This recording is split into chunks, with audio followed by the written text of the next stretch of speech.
Sun's coming up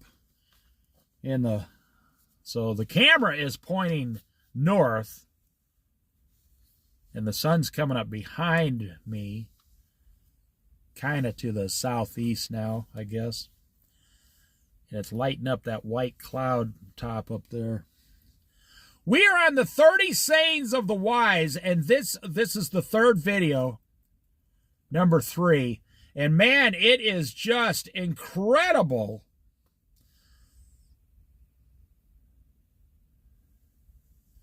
We just went through number 8. I just made a 2-hour video on it. Look at this crow right here. Hey, there's no camping there.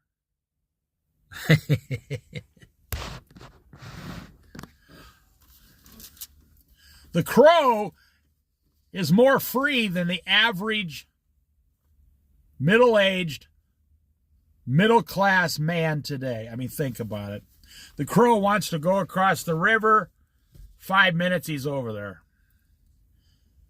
Crow wants to sit on the ground and eat something. He's free. Crow wants to walk down to the ocean. He's free to do that. Today's Tuesday. 95% of you are at work, trying to figure out how to pay off everything. Now, remember, when we go through these wisdoms, wise sayings, God wrote them, and God says very clearly, wisdom is more valuable than rubies. Now, especially, I collect agates and polish them once in a while, but if you've ever been a rock hound,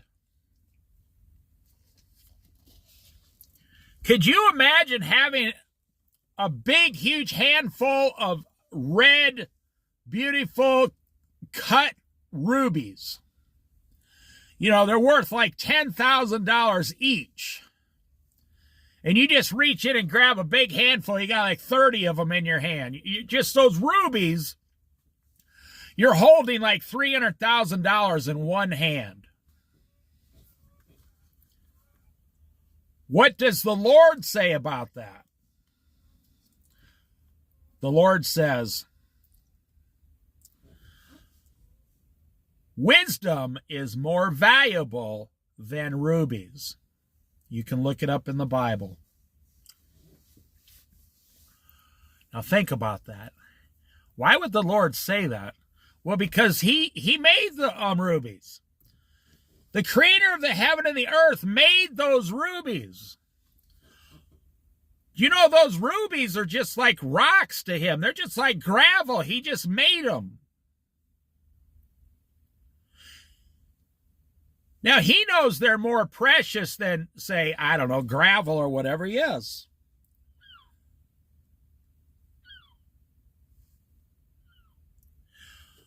But to him, they're just a rock, something he made. So that's what I'm saying.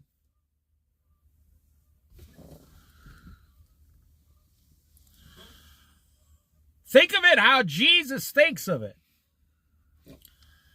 Now, do you know that the rocks that the Lord gave on the earth, gold, silver, all the ones that are valuable, diamond, rubies, there's going to be a 2,200-mile long wall in heaven.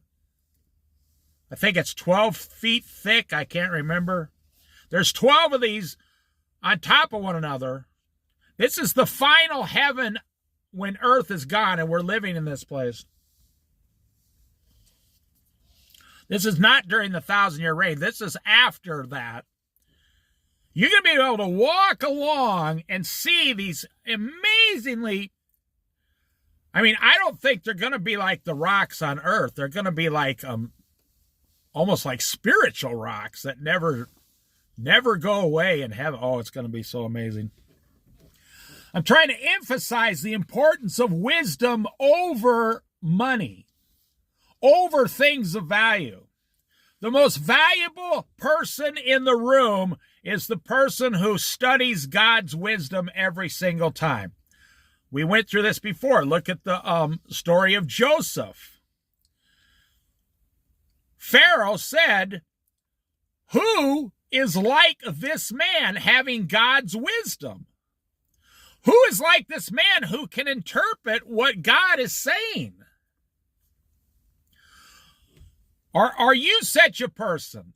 Well, Jesus wants you to be that kind of a person. Now, you know what Pharaoh also realized? This man who was in prison, Joseph, God chose to reveal the answer to him.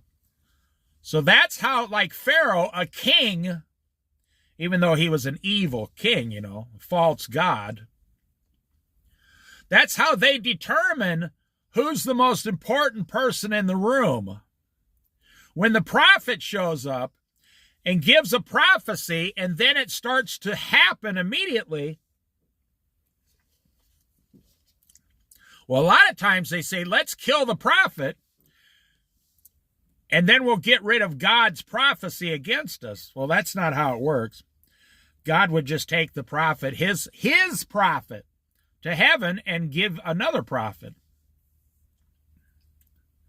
God is in charge. God's wisdom is more valuable than rubies. We read up here, saying number 8, the last one, do not wear yourself out to get rich.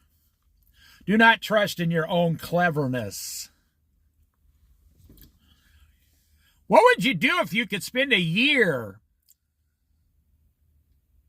traveling to the wilderness places?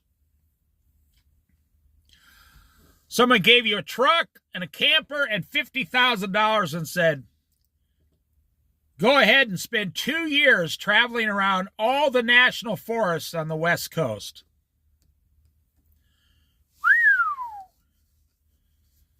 How amazing would that be? I say the national forest because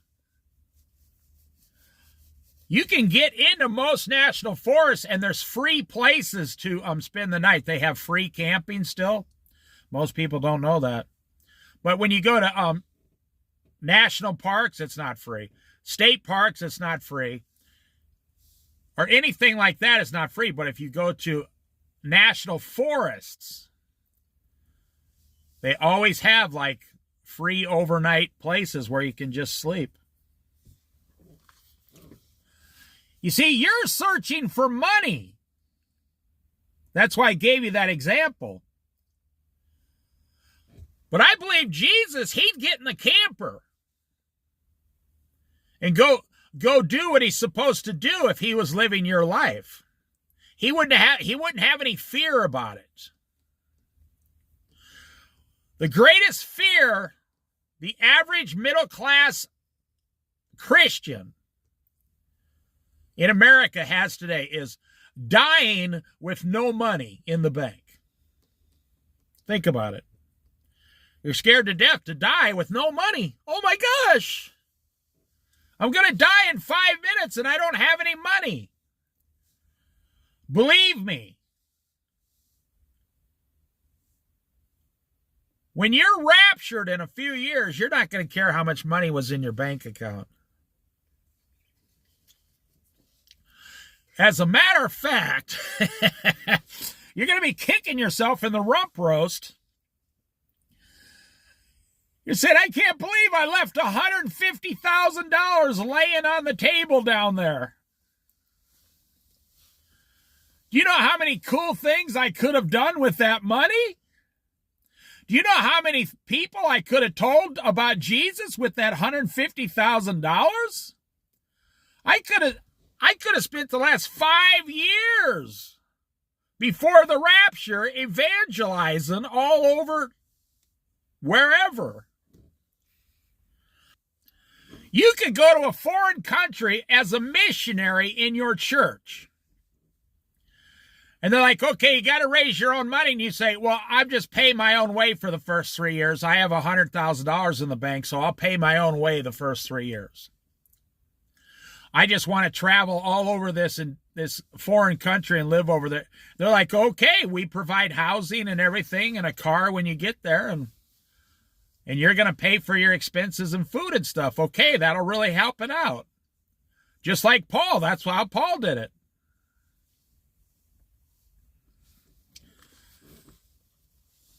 The quick moral of the story is God is in the room.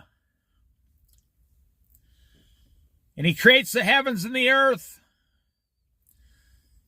And the earth has gold and rubies and diamonds and all these things. Have you ever seen a raw diamond? They're ugly. A raw diamond is one of the ugliest stones that God created. They just look like slabs of bad glass. You can't even see through most of them. They only look good if they're cut. You know, you can buy raw diamonds on the internet for like $10 each, junky ones that nobody can cut or make anything out of. Yeah.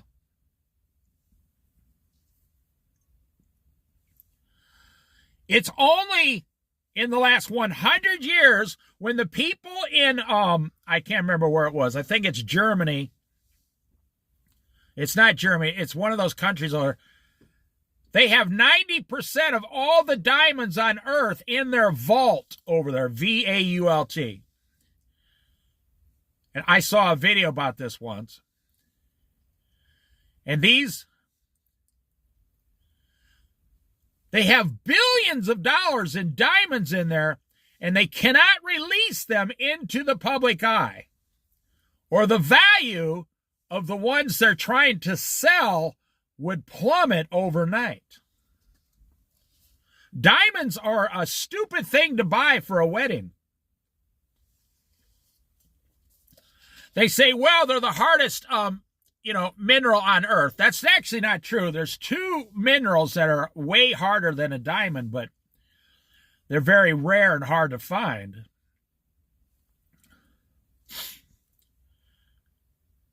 You know, it's funny because you don't think about it because you don't have God's wisdom. I pray you do, but most people don't. A diamond is a product. It's a product.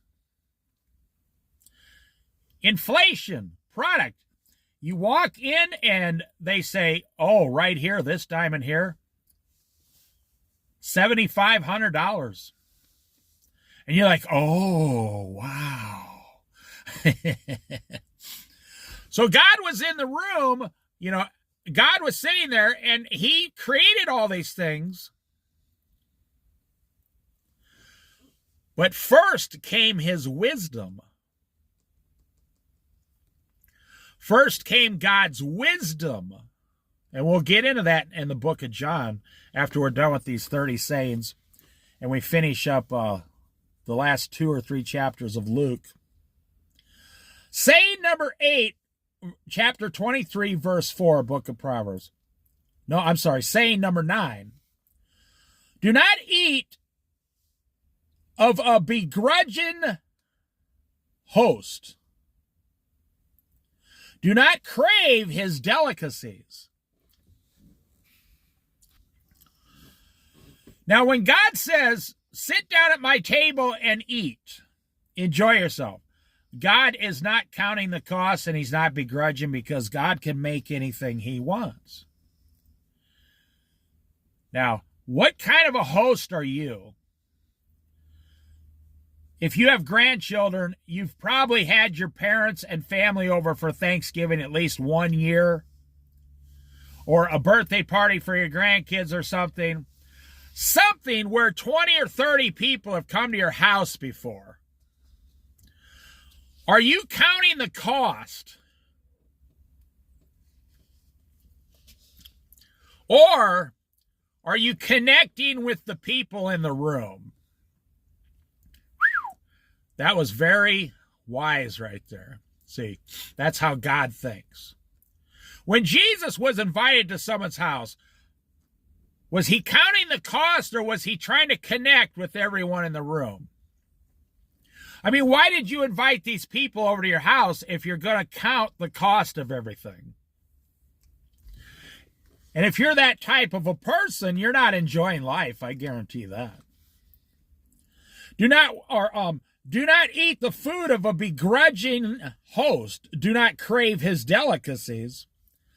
For he is the kind of person who is always thinking about the cost or the price. The next day, you say, I used to have a best friend where I was born and raised. Now, I never met this person until I was like 19 years old, but he was definitely one of my best friends. We even worked together. And we would go out back when I used to drink beer as a country boy off the farm, 19, 20 years old. And when he had his third beer, he started thinking about his savings account. It's really funny when you're drinking beer and one of the guys in the room starts worrying about spending too much money. And you have to understand, when I was 19 years old, you could buy a pitcher of beer for 99 cents. It would fill up 4 glasses of beer for 99 cents. True story. They had 99-cent pitchers of beer like 5 nights a week where we went. So you see how ridiculously cheap that is. And my friend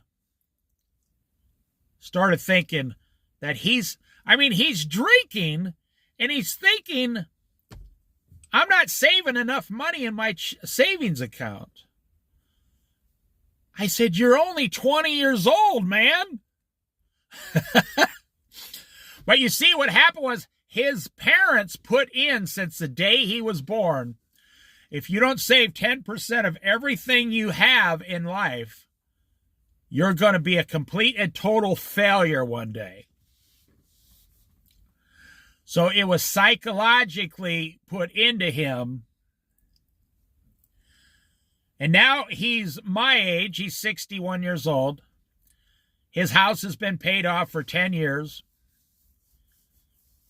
He never married. Never married. He's never had a long-term girlfriend live with him. He's never had children. And the one thing he wanted to do in life was get married and have children and start his own family. And I explained to him, you can't do that unless you spend your money. But he was psychologically scarred about money from his parents. And whenever a girl would get close to him and say, okay, let's move in together, let's get married, let's have kids, and let's put our bank accounts together, he'd start to panic. Now, I still know the person. He's alive. He's healthy. He's retired. His house is paid for.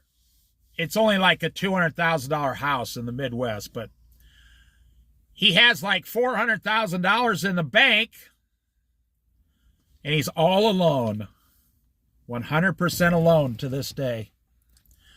And everything he actually really, truly wanted in life, he never got, but he does have a lot of money in the bank. Now listen to what I'm going to say. He has a lot of money in the bank that he will never spend, ever. He could be 90 years old in 30 years, and he won't spend the money because if he spends it, he thinks his parents are going to be mad at him or something. I'm not making this up.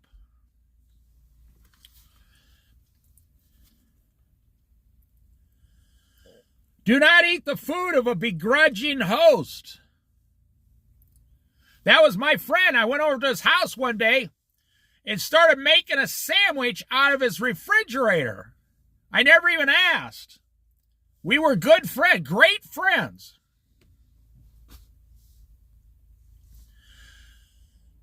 And he comes out of the shower, says, "What are you doing?" I says, "I'm making myself a ham and cheese sandwich, man. I'm hungry." And he says,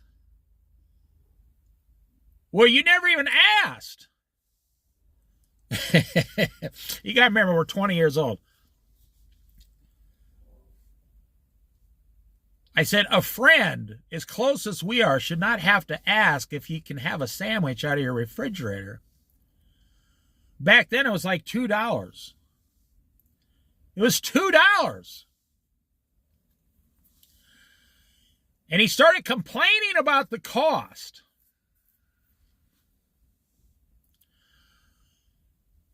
I took $5 out of my pocket and handed it to him. I said, "There, go buy yourself some more ham and cheese and bread."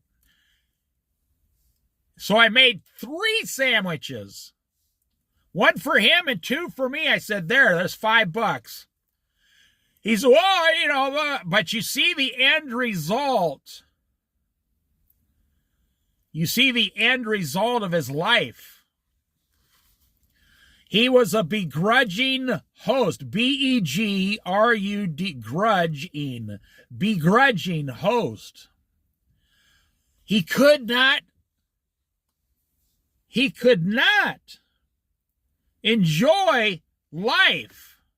I know another guy, he's already passed away because he was like 12, 15 years older than me. He died with a $250,000 house, never got married, no wife, and he had $250,000 cash in the bank. He died with $500,000. But he could never enjoy anything. He lived on his Social Security. So he got $1,200 a month Social Security, right? He lived on $800 a month so he could save $400 a month. Is that why God created you? Is that what God put you here for?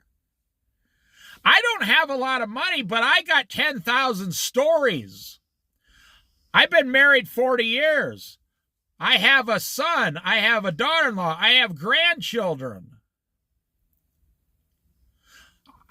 Me and my wife have 10,000 stories together. And we still have more than enough money to live and serve Jesus and go forward. We still have enough. More than enough. The Lord provides enough plus more. And people, I've met rich men who say, "I wish I would have never bought this business and I would have done what you're doing, living in the woods for 3 months." And of course, I was only like 35 at the time. I looked at the person, I said, "Well, you're a rich man. You're a millionaire. Why don't you sell everything and go do it?" The guy looks at me and says, "I wish I could." And I said, "You can. You're a millionaire. You can go right now. You can sell everything." In his mind, the guy who had $3 million couldn't do it. He could not do it. He was a begrudging host. Do not crave his delicacies. Do not crave what this man craves. Don't even use the word delicacy or redefine what is a delicacy to such a... What does a begrudgingly person think a delicacy is?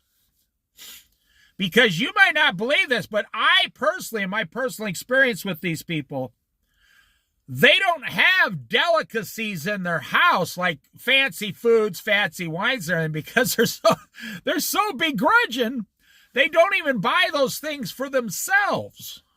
They're the kind of people that make 1 cup of coffee and wring out the filter and wash it and use it 5 more times. And I can hear their voice. "What's wrong with that, Dave?" They're not enjoying life. I tell that my friends are like, well, what are you going to do with your money? They say, well, that's none of your damn business. I say, I know it's not my business. You're the one that brought it up, not me.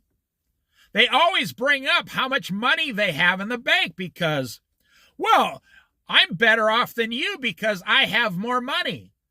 And I'm like, no, me and my wife just went to the Redwoods in a snowstorm. We drove all the way through Redwood State Park in a snowstorm last year.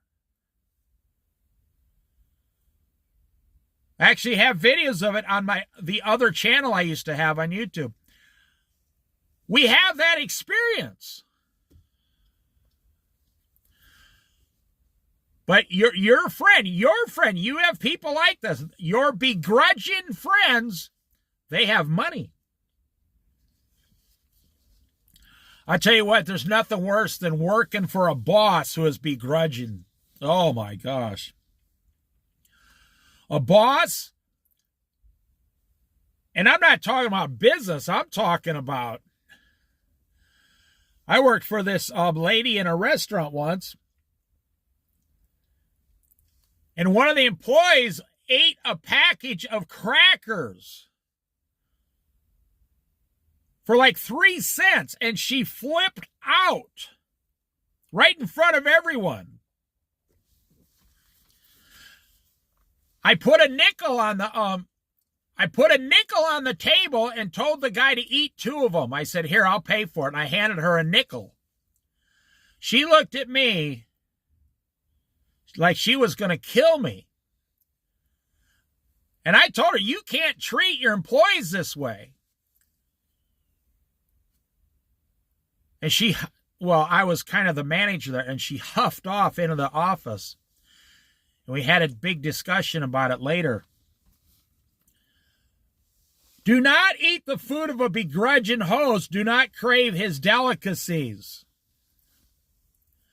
For he is the kind of person who is always thinking about the cost. Eat and drink, he says to you. Yeah, Well, not my begrudging type of friends. They never told me to eat or drink. They said, what are you doing making that ham sandwich? You got to think, I was 20 years old. I said, I'm eating something before we go out. I said, if you come over to my house, you can eat anything you want. See, they don't have an answer. I took a piece of white bread, put some mayonnaise on it, put some lettuce on it, put a piece of ham on it, a piece of cheese, and a piece of white bread. This was in 1981. That sandwich I just made, I'm not making this up, literally cost 49 cents for everything I just said.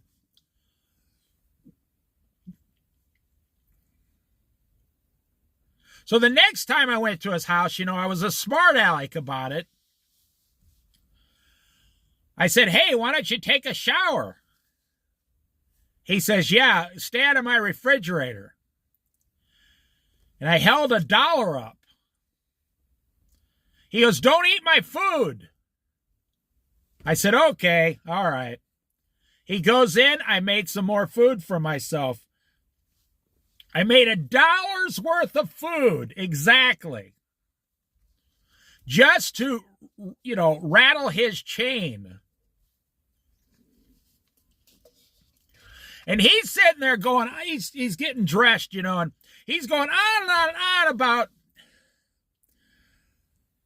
you eating all my food. And I'm out there over his counter, and I'm like, you're not making, this sandwich very enjoyable for me, man. And I can't stop laughing. I mean, I was laughing and laughing and laughing. And it's always the people who have the most money who are begrudging. It's always the people who have the most money in their bank account who are the least generous people I've ever met. I have met a few rich people, like I'd say 5%, maximum 3%, who realize their generosity comes, or their abundance comes from their generosity. The more they give, the more God gives back to them. And these are also people who don't care if they lost it all. They don't care if they lost it all because they came from poverty in the first place.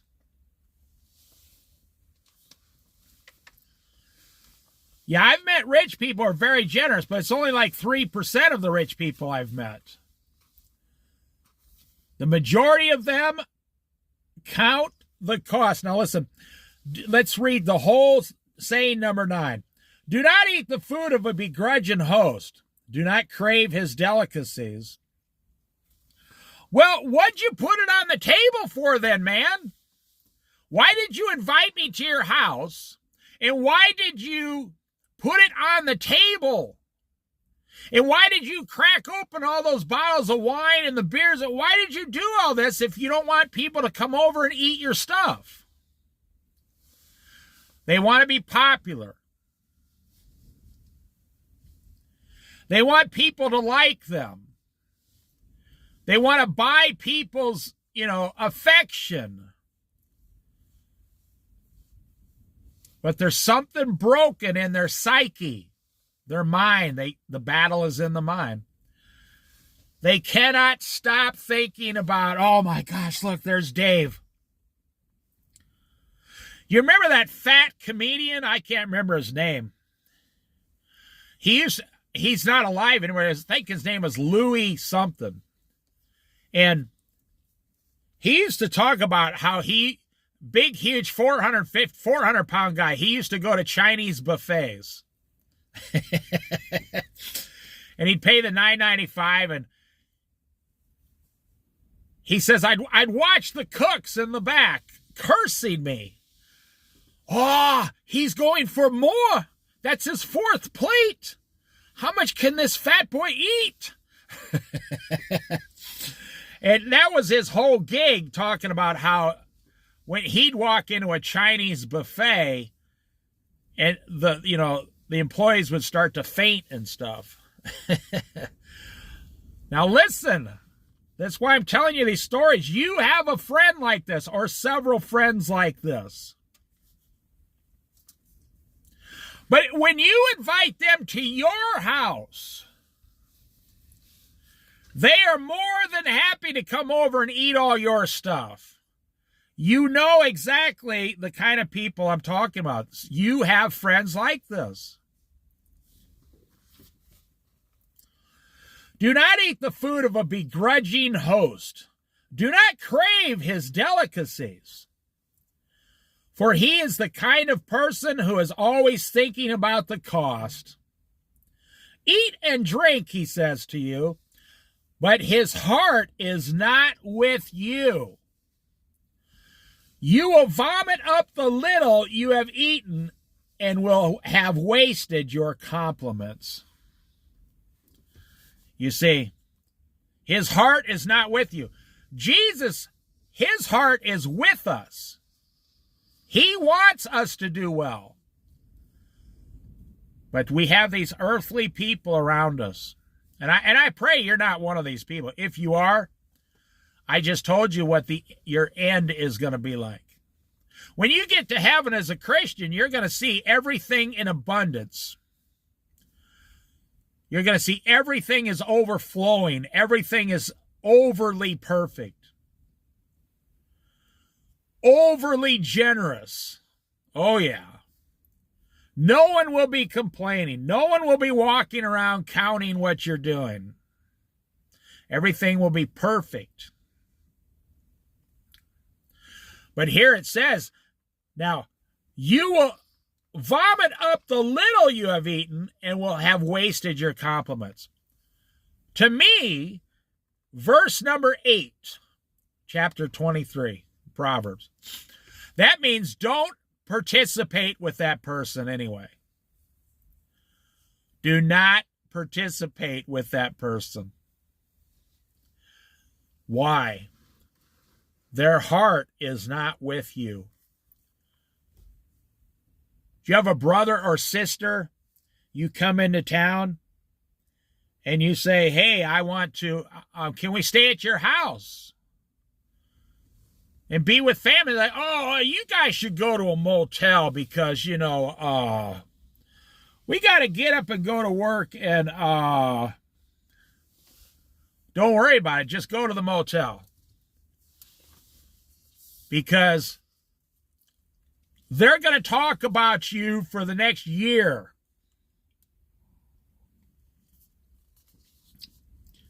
Every time my brother brings his family into town, we're expected to put them up and feed them, and they use our towels, and it just disrupts our entire life. Don't do it. If your brother or sister is that kind of an adult, that's who they grew up to become like, stay away from them.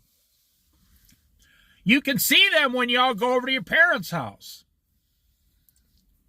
I had a relative, you go over to their house, they would, oh yeah, you're so great. Oh, thank you for helping us, blah, blah, blah. But you had to take your shoes off at the front door because they were wealthy and they did not want your worldly shoes to touch their carpeting. This was back in the 70s. They were the richest relative we had. And you are not allowed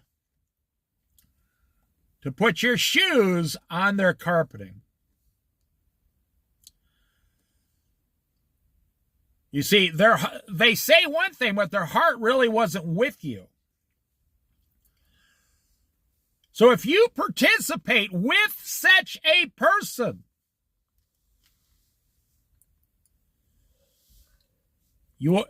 when it says you will vomit up the little you have eaten, to me, that's just a representation. I mean, you're not obviously not going to go outside and start vomiting. To me, it's a representation of they will vomit you out.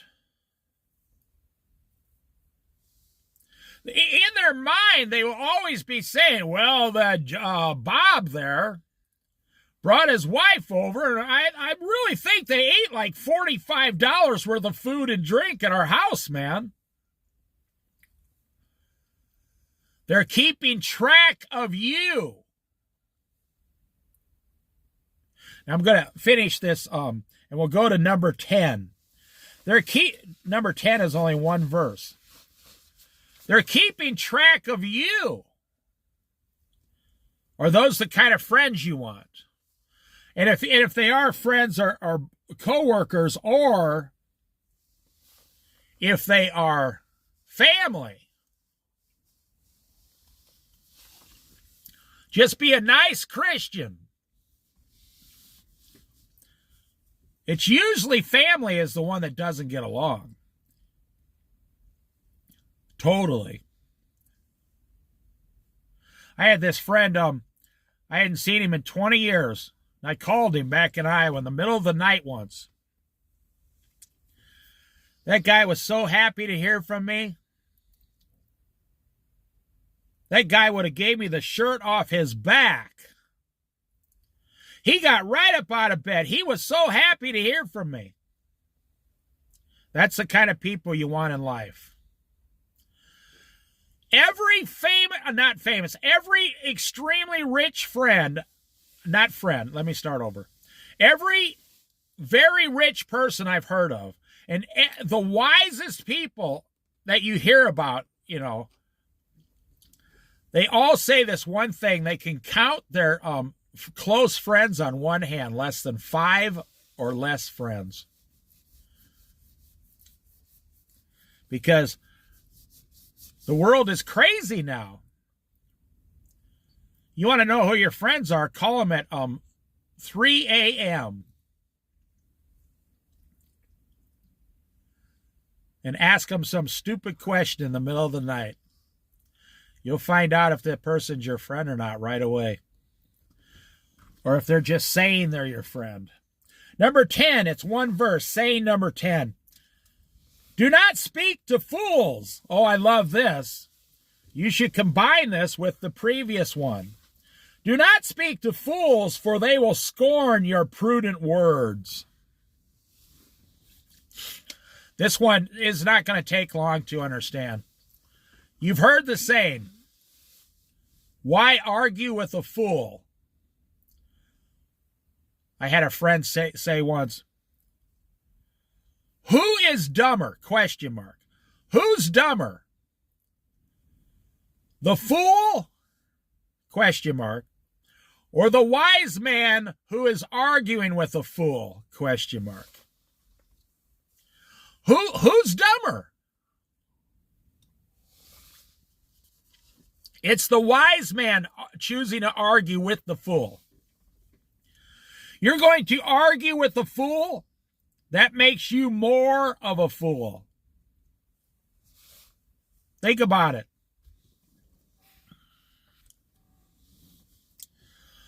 Who is a bigger fool? People who come up, fools. I mean, everybody knows they're stupid, they're a fool, they're arrogant, they're full of pride. They can't tell their right hand from their left hand. I mean, they do stupid things.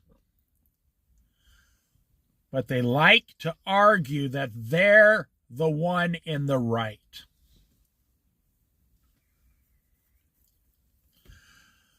So then a wise man says what?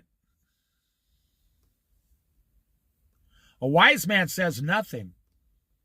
A wise man chooses his words. A wise man makes his words few, F-E-W. A wise man makes his words few. Chooses them wisely, stays quiet.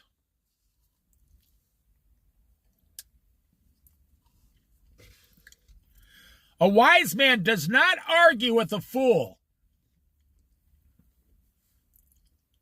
A wise man does not look at a stupid person and imitate him. A wise man takes note of what he's seen and learns from it. You know, the Bible says, if you warn, W-A-R-N, if you warn a fool, he will scorn you. If you warn a wise man, he will thank you. He will take the warning and say thank you. It says, a wise king has many advisors. Saying number 10, do not speak to fools, for they will scorn your prudent words. Now, let's go to the internet, the comment section on YouTube, Facebook, Twitter, Instagram, TikTok, you know, the Elon Musk, the X, you know. The whole internet is full of fools. It's 99% idiots. That's why I turned off my comments. You go look at the comments on some of these completely normal videos. It always starts, okay, so this woman and this man, they have a video of the first time that the baby took its steps. Normal video, for example. Like, oh, great, look, our baby's stepping, you know, standing, walking for the first time. The comments start, oh, it's great, that's cute, oh, how adorable, oh, that's okay, everything's good. A month later, every comment after that is people from overseas, trolls, people who are trying to hack your channel. They're like, the way they're making that baby walk is abusive. The way that baby is being psychologically scarred. That baby should not be walking like that. They should be holding the baby's hand. And I'm telling you, and I don't care what you say, that's when all the below 25-year-olds take over. The foolish people are repeating what they learned at the Department of Education for the first 20 years of their life. Going to the public school system. And it gets into, oh, maybe the baby looks gay. The baby's a transgender. You need to let that baby pick its own, male or female. You've read these things. I've read these things. This is commonplace in our society. China has an entire group of people that they're called like Autobots or whatever. They just put out millions and millions of robotic comments every single day in America only, trying to bring down the morality of America. And that's what TikTok is owned by China. It's not just something that's being said. This week, Congress is voting whether TikTok should be legal in America, because it's owned by China, and it allows all the 14-year-olds in America to have their fans-only page.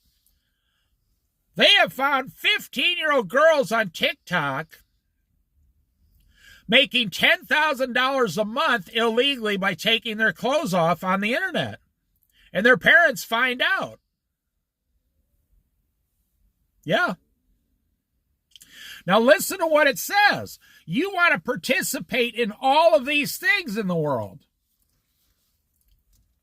Do not speak to fools, for they will scorn your prudent words. They believe what I'm saying is wrong. And they believe taking off their clothes on the internet is correct. They believe God wants them to do that. That's their God-given right. But if you speak against them, then they believe you're the fool.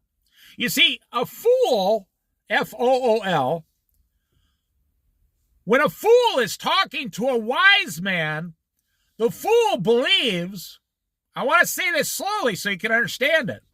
When a fool is talking to a wise man or a wise woman, the fool believes in their mind that the wise person is actually the fool. It's like, what? Because they're a fool. They don't know any better. It's like a 6-year-old saying, Mom, I want to have 3 cookies before dinner. And the mom, who is the wise person in this situation, says, no, you cannot do that. We're having dinner in a half hour. And the 6-year-old is looking at the mother like she's an idiot. Like, hey, the cookies are just sitting there. Why are we not eating them? In this case, the 6-year-old is acting foolish because they're only 6 years old. They have an excuse. So the 6-year-old believes his mother to be dumb. But we know the mother's the wise one. Unless, of course, you ask the internet. LOL. Listen to what it says. What does God say? He keeps it very simple. If you just read the Bible, what it says, and then do what it says, your whole life will become instantly better in Jesus Christ. Do not speak to fools, not to a fool, to fools, F-O-O-L-S, all fools. Do not speak to fools, for they will scorn your prudent words, your wise words. What is prudent? Wise. They will scorn your wise words. Well, I want to warn them. They're headed for a cliff. They've already been warned 99 times. You just think your pride tells you, well, if I warn them, then they'll be okay. Man, I have seen people close to me fall flat on their face 499 times. And when I was younger, I used to try to warn them 199 times. And they've never, ever learned their lesson. And now that they're older, they're being forced to learn because they're tired of falling off the cliff. Let's go to the next one. Saying number 11.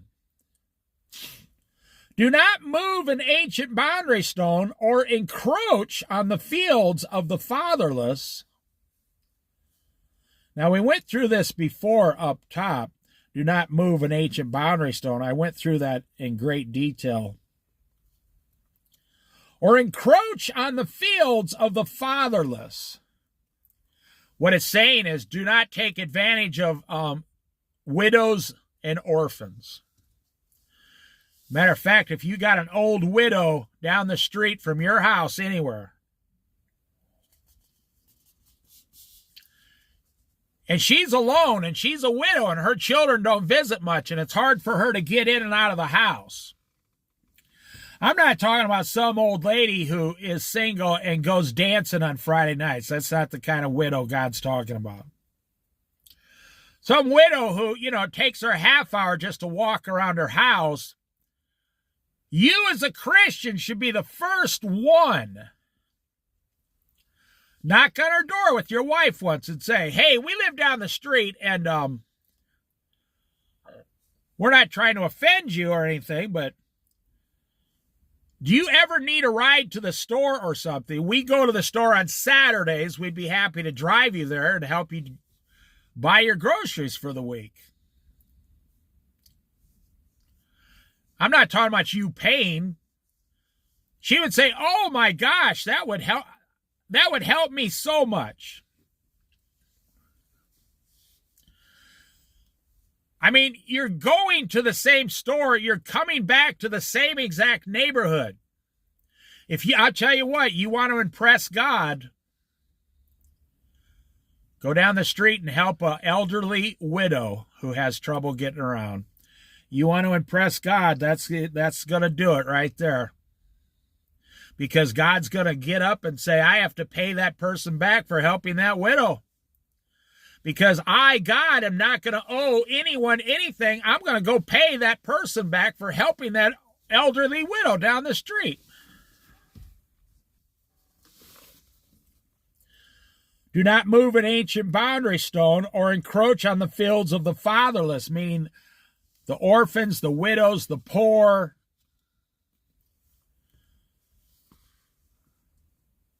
I mean, if you're going to not do anything, the best thing to do is stay away from them. But if you're going to take advantage of them,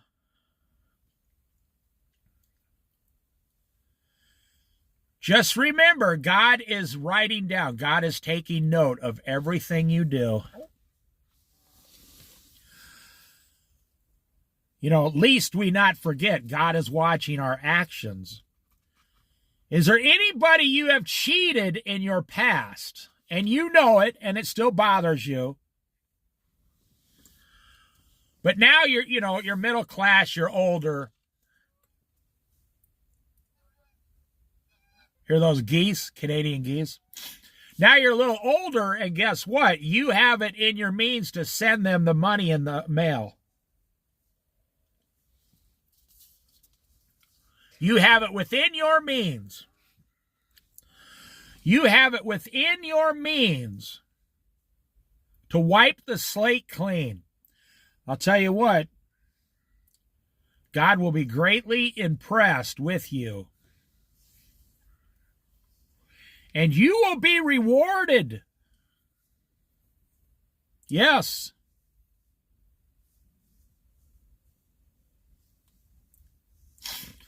I recently had some work done on my automobile. And I paid what they charged. That's fine. God gave me the money.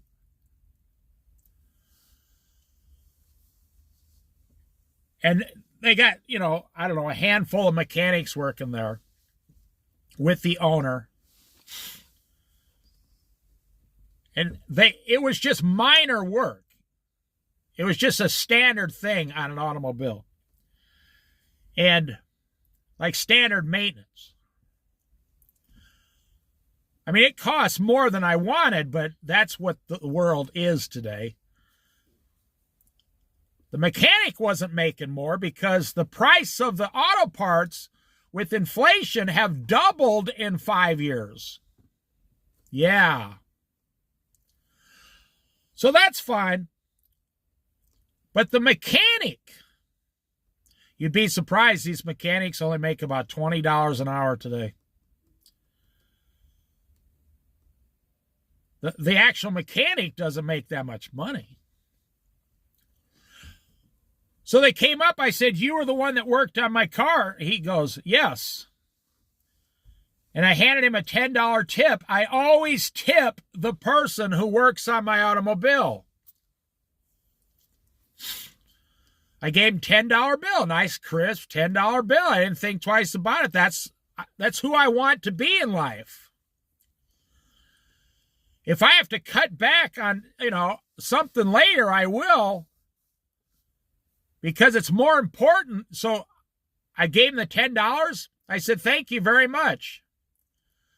And man, his face lit up. And everybody in the room got jealous, looking at him. Like, "Man, we never get $10 tips."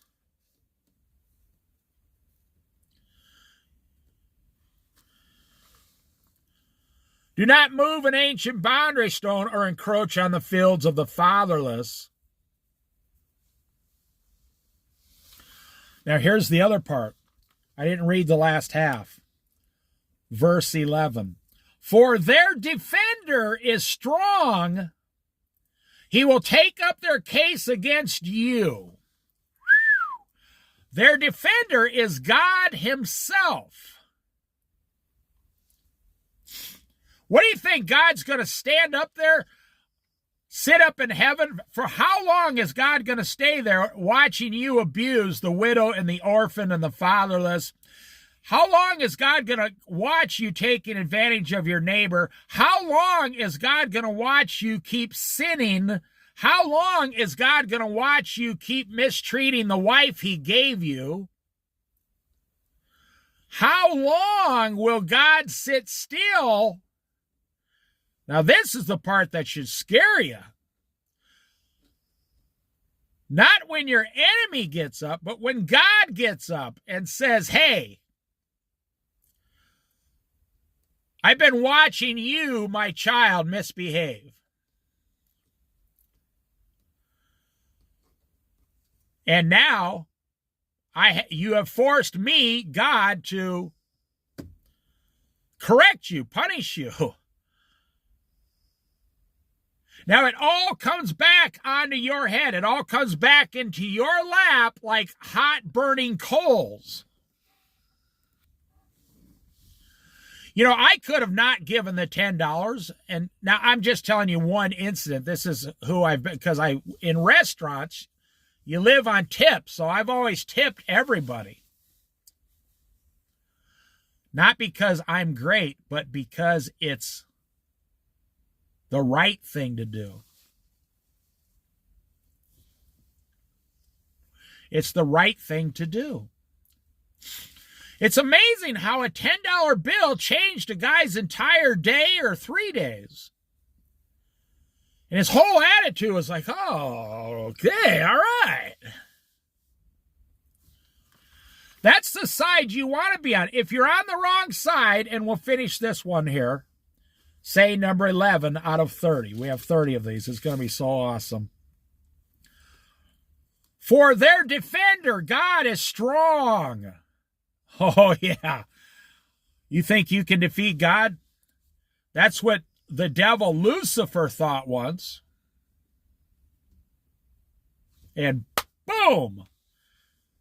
The Bible verse says, "In the flash of lightning, from the east to the west, he fell out of heaven down to the earth." God cast him down in a flash of lightning. In a single flash, boom, he's gone. He's out of heaven with all the 1/3 of the fallen angels. In the blink of an eye, just like the rapture, in the twinkling of an eye, boom, you're with Jesus Christ. You're going right up in the rapture before the tribulation. For their defender is strong.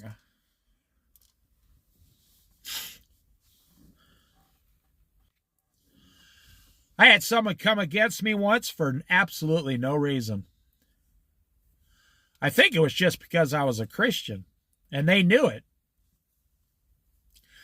And they thought because Christians are smiling that we were, arrogant and pious, and we needed to have our teeth knocked out of our head. That was this guy's attitude. I says to him, listen, I'm going to tell you something very serious. I don't want to get into it with you. He said, oh yeah, because you know what's going to happen. I said, listen, I'm trying to tell you something. Let's say you do beat me up. Now, I was an adult at the time. It was at a place I worked at. The guy goes, yeah.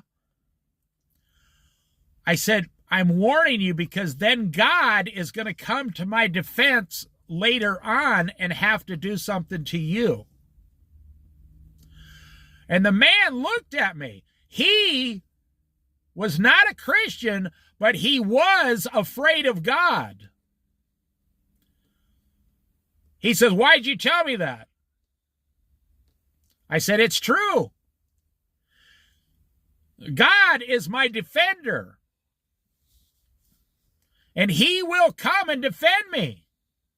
It might not be today. It might not be next week. It might be 2 years from now. You'll know when God shows up and holds an account for what you've done to me. And I'm trying to honestly tell you, don't do it because God will punish you at some time down the road. And people say, well, that's karma, C-A-R-M. No, there's no such thing as karma. It's the knowledge of good and evil, God and the devil. God's going to show up. For their defender is strong. He will take up their case against you.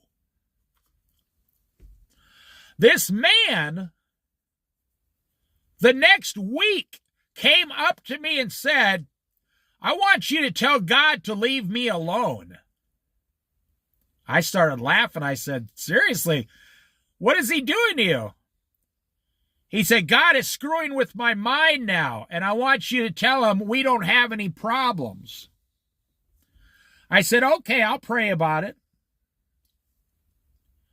The man was scared to death of God. He wouldn't lay a finger on me. It freaked him out. There's this true story on the Christian radio program. This was, it's a 20-year-ago story.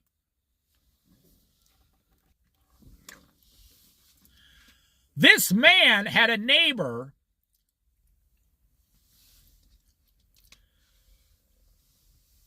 that was totally against him. They were across the street, all these things, and ripped him off like, I don't know, a few $100s somehow. So the good neighbor goes over and says, hey, I know you did this or took the thing and it cost, several $100s. So I want you to pay me back. And the guy, he says, you get out of here or I'll be doing a lot more worse than that to you in the future. He said, go ahead, call the police. You don't have any evidence. And the Christian man, he says, oh, I'm not going to call the police. They can't do nothing. I'm going to ask God to take care of it for me. I'm a Christian, and I'm going to pray to Jesus and see what he wants to do.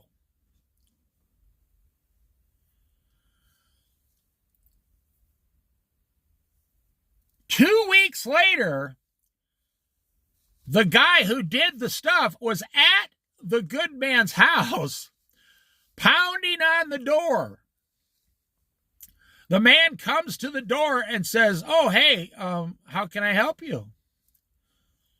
He hands him the money. Now, this guy told this sermon in front of a church of like several thousand people. He hands him the money and says, you need to tell Jesus to stay away from me. He's freaking me out.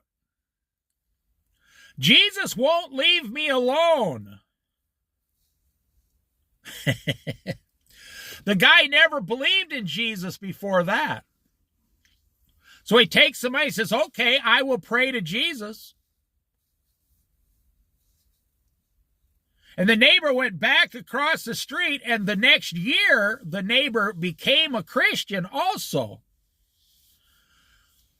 You see, listen, I call it, this is what I call it, when God shows up. Now, God is always here with us. Jesus, the Holy Spirit. When God the Father, God the Son, God the Holy Spirit.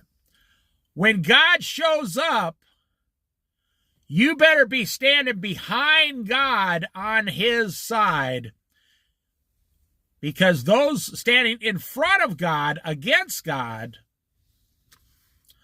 for their defender is strong. He will take up their case against you. Do you know the Battle of Armageddon at the end of the 7-year tribulation?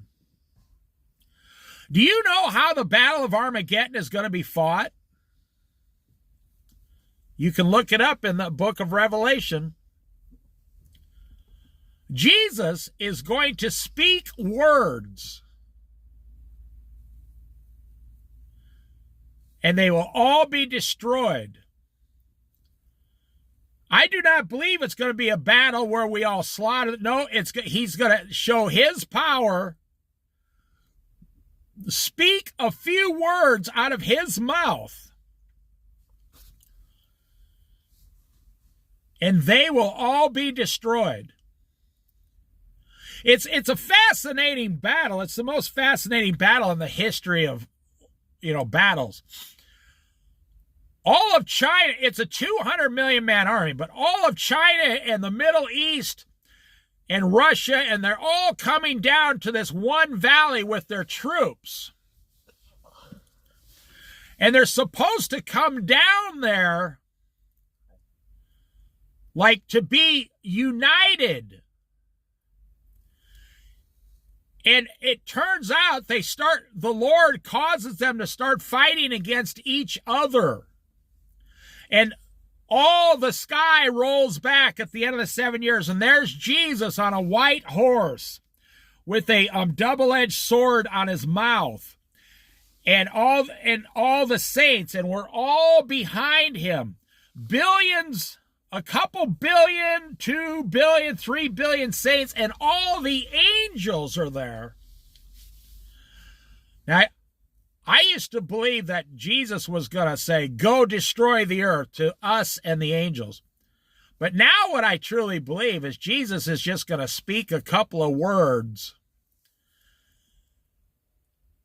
and they all will slaughter each other, and the blood will rise up to the horse's bridle. That's what it says. And we're just going to be standing there watching. Now listen, do not remove an ancient boundary stone or encroach on the field of the fatherless, for their defender is strong, and he will take up their case against you.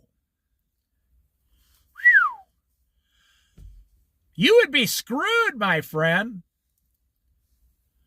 As a Christian, if you make a mistake, say, Lord, I think I made a big mistake. What should I do? That's what he wants to hear. Father, a relationship. Father, I made a mistake. I need advice. What should I do? Get down and pray about it. And he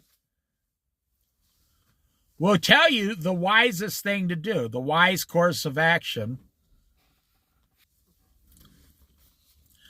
Okay, we'll do one more. Saying number 12. It's only one verse. Then we'll end this Bible study. Apply your heart to instruction and your ears to words of knowledge. What a perfect way to end this. Let me tell you what it did not say there. Apply your heart to money and your ears of how to gain wealth. What does it say? Verse number 4, chapter 23. Do not wear yourself out to get rich. Do not trust your own cleverness. Apply your heart to instruction. Apply your ears to words of knowledge. What did we start this out with? Wisdom is more valuable than rubies. Now listen. If you gain wisdom, you can have everything else. If you gain everything else without wisdom, you have nothing. And you won't gain everything. Without wisdom, you won't gain it. Not at all. I was listening to Mr. Beast. Now, he's the most #1 channel on YouTube. Now, I don't care one way or another. I don't look at that kind of stuff ever. I looked at a 15-minute interview, Mr. Beast telling people how to grow a YouTube channel, and I was just interested in that. I'm not actually looking to grow it. And what did Mr. Beast say? 99% of success on YouTube is knowledge. Having the knowledge of what to do already. You see, so I'm using him as a worldly example. Even he says just because he's #1, he has more knowledge than the other people. That's why because he's been doing it longer. And what does Jesus say in the Proverbs? Fear of the Lord is the beginning of what? Wisdom? No. Fear of the Lord is the beginning of knowledge. Now listen, this is how wisdom works. You have basic instruction. That's level 1 that anybody can obtain. You can just look up the instructions on how to put something together on the internet. But then there's knowledge. Now, what I'm about to tell you, the world will never tell you, so listen. Most people you meet today don't even have basic knowledge. Why? Because in Proverbs it says, the fear of the Lord is the beginning of knowledge. So in order to get instruction, you can get that anywhere. In order to get basic knowledge, you have to have fear of the Lord Jesus Christ first. You have to be a believer. And you have to fear the Lord and follow the Lord to have just the first step, actually, of knowledge. So how do you gain wisdom? A long-term, daily relationship with Jesus Christ. So I've been a Christian for 51 years.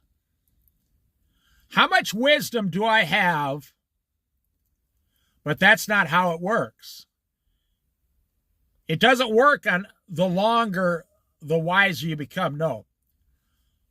Seek, and you shall find. Knock, and the door shall be open to you. You see, seek the Lord, and you shall find the Lord. So I have wisdom for the situations in my life. And if you are like me and you seek Jesus every day, you will have a different kind of wisdom that will help you in your life. You see, knowledge, fear of the Lord is the beginning of knowledge. Okay, knowledge of salvation, knowledge of right and wrong, knowledge of good and evil. You now have the knowledge, the tree of knowledge, good and evil, tree of life. You will now have knowledge. Those are basic things. Even the non-believers know the story, but they reject the story. They reject the story. They reject it because they don't have fear of the Lord. When you have fear of the Lord, it's not really, I'm afraid of him. No, you respect him. You have fear, for their defender is strong. For God is strong. You fear him as a great father and love him. When you combine the words fear and love together, you're not a slave. You're not a Christian slave. There are no Christian slaves. Not to God, not to Jesus. No, we've been set free in Christianity. You might be a slave to the things of this world, but that's not because God does that. That's your choice. So fear of the Lord is the beginning of knowledge, and every Christian, once they become a believer, they start receiving this knowledge in their life. But there's a different level that I would say is 100 times higher than that. I want to say 1,000,000 times higher, actually. When you're following Jesus and you're reading the Bible like we are here every day, and you pray every day, and you throw, I'm not kidding, you throw your TV in the garbage. When's the last time you heard of a prophet who owned a TV? When's the last time you heard of a prophet or a wise man of God who owned a video game console? No. Doesn't exist.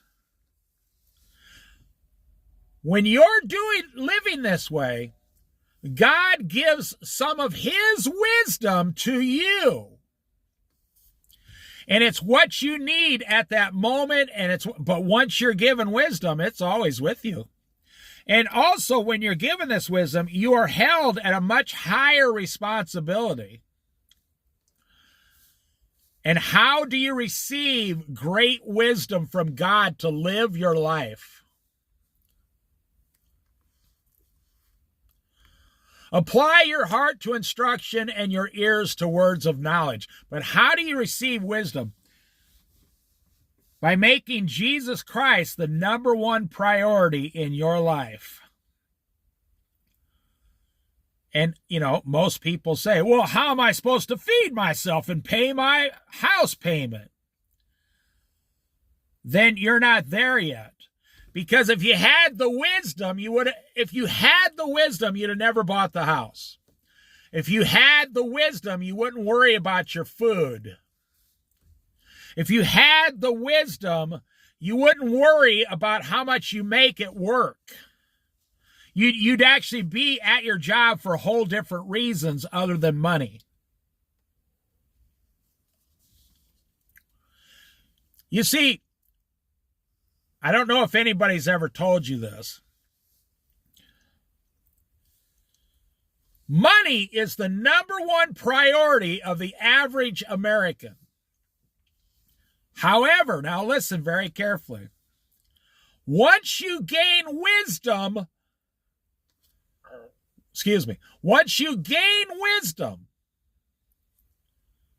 money becomes the least thing you ever think about.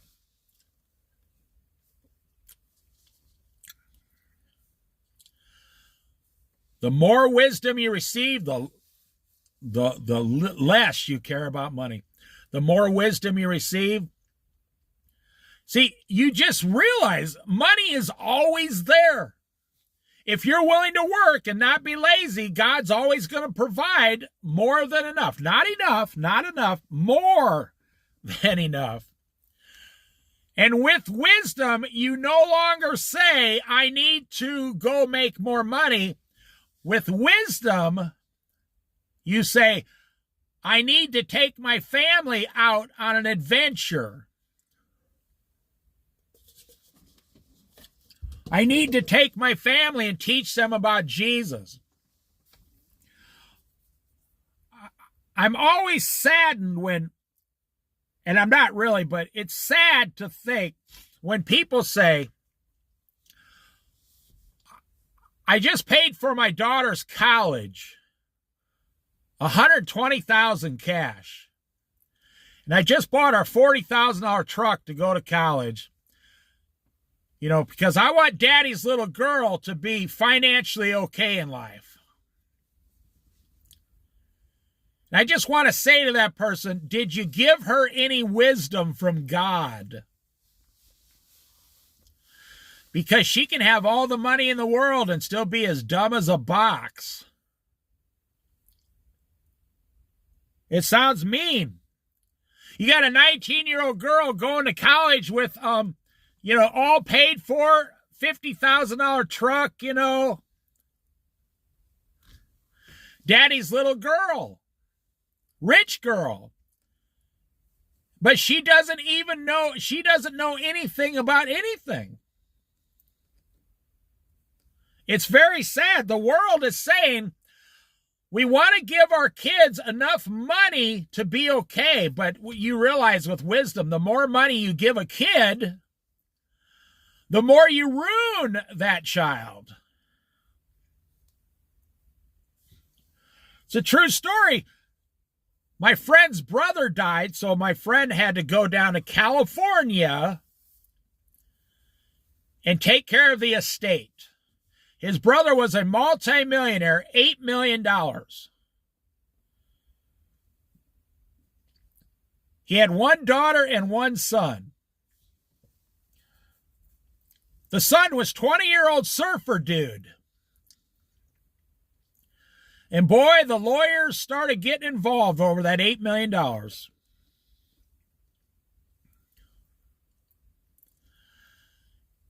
But he owed like $3 million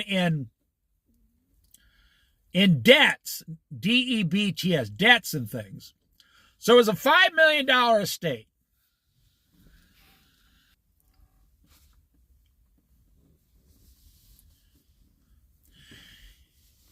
And so my friend's down there trying to take care of his brother's estate. He had a house in Malibu, California. Before they could even start, he had to hire 3 different lawyers with specialties. The daughter had to hire her own lawyer, and the son hired 2 lawyers, the surfer dude. His brother, the one who is worth $8 million, shot and killed himself. He was like pushing 70 years old, and he got a bad medical report, so he just ended his life. He didn't want to go through it. He'd been married 3 times, and his second wife, she settled out of court for $200,000 of the money. And they hadn't even been married for 15 years, and she was still entitled to $200,000 of his old money. So the surfer dude, a year later, gets $2 million. Goes down to the beach and shoots himself.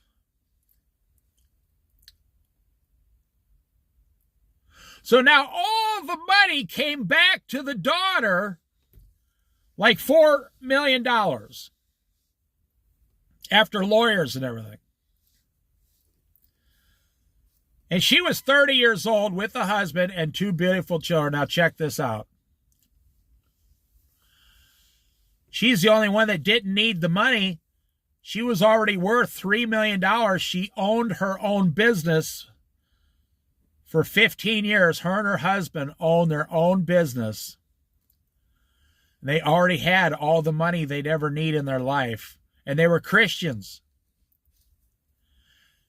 Now, I find that to be a very ironic story the person who ended up with all the money was the one who didn't need the money, and she was a Christian with her husband. And they owned some business, and, you know, they were making $300,000 a year down there. All these blessings came in. Now, she's sad that her dad's gone. She's sad that her brother's gone, but she didn't do anything wrong. She was the only one that did everything correctly.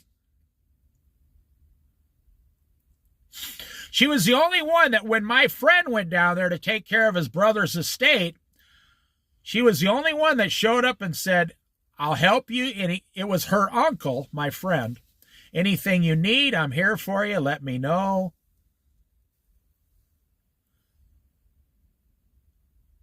You see, the more wisdom you get, the less you need the money in your mind. And the more content you are with just, you know, a simple ham sandwich and a bowl of soup, you're perfectly fine.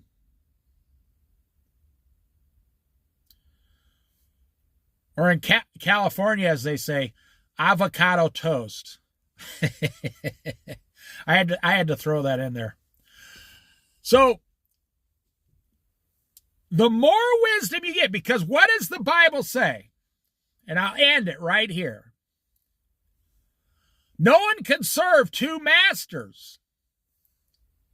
Either he will hate the one and love the other, or love the one and hate the other. And then it says, no one can serve both God and money. You will either love God and hate money, or you will love money and hate God. No one can serve both God and money. Those are the two masters. God is one master, and the world teaches us that money is the other master, the other false god that we follow. And the more and more you find out about money, the more and more you need to serve money. And the more and more you hang out with Jesus Christ, the more, and gain his wisdom, not just knowledge, wisdom, the more and more you want to get away from money. And isn't that what's going to happen to you in the end? You're going to be raptured. You're never going to have money in heaven. You're going to have everything. Once you gain the wisdom, God's wisdom, not what the world calls wisdom. There is no such thing as worldly wisdom. There is really no such thing as worldly knowledge, actually. It's fake. There's only worldly instructions. The world just keeps repeating the instructions to the next generation on how to fail and how to serve their masters. Jesus says very clearly, fear of the Lord is the beginning of knowledge, the beginning of true knowledge. The world doesn't have that knowledge. Only Jesus has it. And by following Jesus, God the Father, God the Son, God the Holy Spirit, by following the King of Kings, you start to gain this wisdom, and you get further and further away from worrying about your finances. But in America, we have it backwards. We're going to follow the money until we're 65 years old, and then we're going to wake up and say, hey, now that I got all the time I need, I can start talking to God. And then you wonder why God is just looking at you. You just spent 50 years away from me. Now you want to talk to me. Okay, well, you can start talking to God, and he'll talk back, but it doesn't mean you're going to become the wisest 65-year-old overnight, because you're just starting at state. You're just taking the first step towards wisdom at 65 years old. Think about it.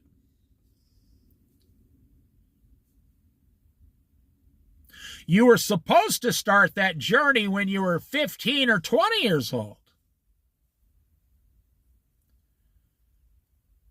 And like I said, my friend has a lot of money in the bank, but has never been married, no children, nothing. And I do not have a lot of money in the bank, but I have 1,000 different stories to tell about Jesus Christ and what he's done for me and my family.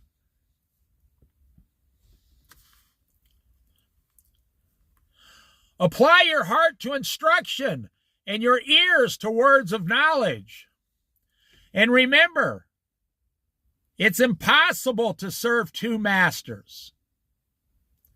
The one master being God and the creator of heaven and earth, and the other master being capitalism, money.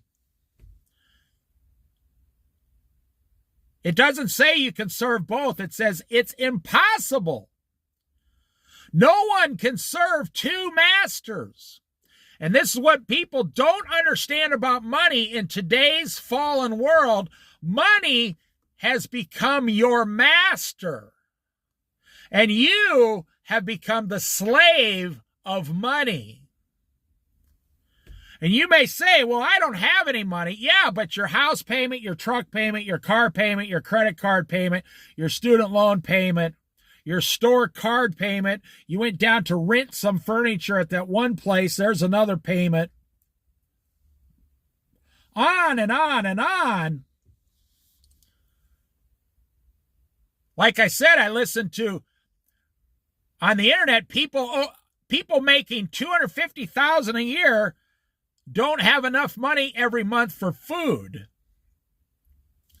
Because, yes, rightfully so, God, in his holiness, demands more from you. So does money. If you keep going to the other side, money demands more from you also. Money demands that you spend less time with Jesus and more time with money. Jesus said, why do you worry about tomorrow? God knows you need these things. Food, clothing, shelter. He knows this. If he provides these things for the birds, how much more will he provide for you who follow him? He might not provide you with a $250,000 house, no. Jesus didn't have a $250,000 house. He might not provide you with a $60,000 car. He didn't have a $60,000 car either. You only got these corrupt ideas by being born and raised under a capitalism society. And I'm not against capitalism. You need it so people can have jobs. But we've taken it to the extreme. When you are borrowing, when you owe 15 years' wages in the future, when you owe 15 years of your wages in the future, you have become a slave.